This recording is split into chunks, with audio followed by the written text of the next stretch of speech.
The treatment that we do, replacing all teeth with dental implants, can make a major change in people's lives. I want to share just 3 things with you to give you a perspective. One of the things that we learned during the pandemic was that people came in and they were saying, I am so grateful for masks. I don't have to let people see my teeth. I can wear a mask all the time. And we realized how important that aesthetic change is for people. And once we do this treatment where the bad teeth, the unsightly teeth are removed, implants and bridges are placed, it makes a huge difference in people's desire to speak and be out in public.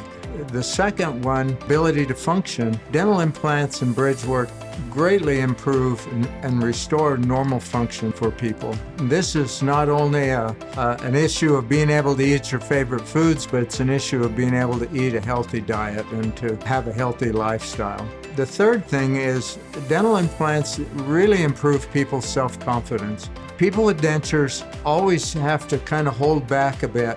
I've had many tell me that they fear having a good laugh or sneezing or coughing and having their dentures become a flying object out of their mouth. And having fixed bridge work allows people to laugh and talk and chew and smile and do all the things that you normally do without having to worry about your teeth. If anyone is interested in looking at the options in dental implants due to problems that you're having with your teeth, please come in and see us. We'll be happy to show you your options and let you know how you can get your dental problem solved.